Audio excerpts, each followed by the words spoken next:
श्री गुरुदेव दत्त, श्री स्वामी समर्थ. स्त्रियांचे कुंकू. एक गोष्ट अशी, एक फॉरेस्ट ऑफिसर नवीन लग्न झालेला जंगलातील क्वार्टरमध्ये राहत होता. त्याच्या बायकोला ब्लिडिंगचा त्रास झाला. रक्त थांबत नव्हते. डॉक्टरांनी सांगितले 8 दिवसांची सोबती आहे. काय तिच्या इच्छा असतील त्या पूर्ण करा. तो हताश झाला होता. एक पागोटेवाला म्हातारा आला. त्याला म्हणाला, तुझी बायको आजारी आहे ना, मी सांगतो ते कर. ऑफिसरने विचार केला. एवीतेवी बायको मरणार, चला करून तर पाहूया. म्हाताऱ्याने केळी आणण्यास सांगितले.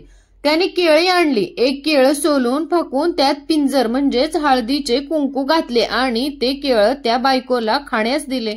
असे 2-3 वेळा दिले. ब्लिडिंग थांबले आणि 2 दिवसात त्याची बायको घरात काम करू लागली. गोष्ट ऐकल्यावर माझ्या मनात विचार सुरू झाले. पूर्वी लहानपणापासून मुलींना कुंकू लावायची आपल्याकडे पद्धत होती. कपाळावर कुंकू लावतात तेथे अॅक्युप्रेशरचा पिट्युटरी ग्लँडचा पॉइंट आहे.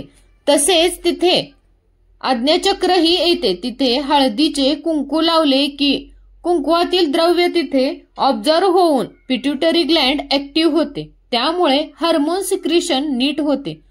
त्यामुळे पूर्वी बायकांना पाळीचे त्रास कमी होते. मी हळदीचे कुंकवाचे टिंक्चर करून ते होमिओपॅथी पद्धतीने सूक्ष्म करून साखर केली व पाळीचा त्रास असलेल्या स्त्रियांना दिले. त्यांची 3 ते 4 महिन्यात पाळी नॉर्मल होऊ लागली. कुंकवाच्या गोळ्या करून दिल्या. 4 दिवसानंतर होणारे ब्लिडिंग थांबले.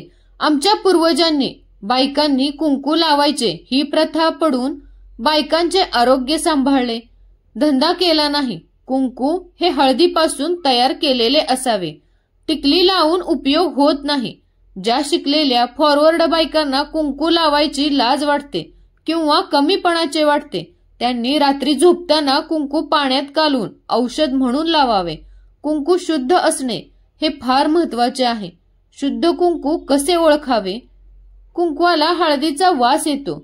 थोडे कुंकू हातावर घेऊन त्यावर ओला चुना चोळला तर ते काळे होते आणि त्यात रंगाची भेसळ असेल तर रंग लाल राहतो.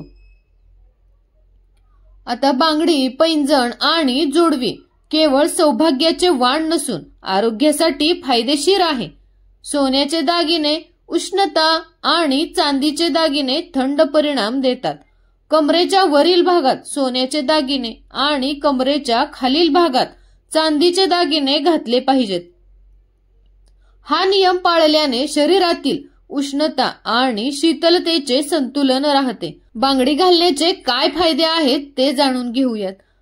नंबर 1. बांगडी मनगटावर घासली जाते. त्यामुळे हाताचा रक्तसंचार वाढतो. नंबर 2. हे घर्षण ऊर्जा निर्माण करते. यामुळे अशक्तपणा जाणवत नाही. नंबर 3. बांगडी घातल्याने श्वासासंबंधी व हृदयासंबंधी आजार होण्याची शक्यता कमी होते. नंबर 4. बांगडी घातल्याने मानसिक संतुलन उत्तम ठेवण्यास मदत होते.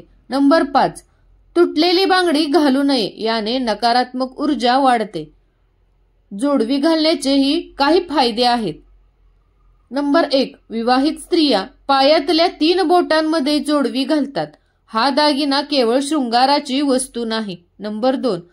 दोन्ही पायात जोडवी घातल्याने शरीरातील हार्मोनल सिस्टम योग्यरित्या कार्य करते. जोडवी घालण्याने थायरॉइडचा धोका कमी होतो आणि जोडवी अॅक्युप्रेशरचा उपचार या पद्धतीवर कार्य करतात. त्यामुळे शरीरातील खालील अंगाचे मज्जासंस्था आणि स्नायू मजबूत होतात. नंबर 5. जोडव्यांमुळे एका विशिष्ट रक्तवाहिनीवर दाब निर्माण होतो असल्याने गर्भाशयाला रक्तपुरवठा सुरळीतपणे चालू राहतो. या प्रकारे जोडवी स्त्रियांची गर्भधारणा क्षमता निरोगी ठेवते व मासिक पाळीही नियमित होते. पैंजण घालण्याचेही काही फायदे आहेत. नंबर 1. पैंजण पायातून निघणारी शारीरिक विद्युत ऊर्जा शरीरात संरक्षित ठेवते. नंबर 2. पैंजण स्त्रियांचे पोट आणि त्यांच्या शरीरातील खालील भागातील फॅट्स कमी करण्यास मदत होते. नंबर 3. वास्तुशास्त्रानुसार पैंजणातून येणाऱ्या स्वराने नकारात्मक ऊर्जा दूर होते. नंबर 4.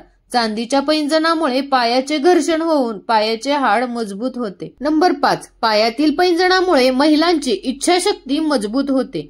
याच कारणामुळे स्त्रिया स्वतःच्या आरोग्याची काळजी न घेता कुटुंबाच्या सगळ्या गरजा पूर्ण करण्यात दिवस घालवून देते. नंबर 6. पायात सोन्याचे पैंजण घालू नये. याने शारीरिक उष्णतेचे संतुलन बिघडून आजार होण्याची शक्यता असते. स्त्रियांना सौभाग्यवती हा एक सगळ्यात मोठा अलंकार आहे आणि सौभाग्याचे हे काही अलंकार आहेत ते स्त्रियांच्या आरोग्यासाठी अत्यंत पवित्र आणि शास्त्रशुद्ध पद्धतीने बनवले आहेत, जेणेकरून स्त्रियांचे आरोग्यही टिकून राहावे, हा त्यामागचा हेतू आहे. माहिती आवडल्यास कमेंटमध्ये श्री स्वामी समर्थ असे लिहायला अजिबात विसरू नका. श्री स्वामी समर्थ. धन्यवाद.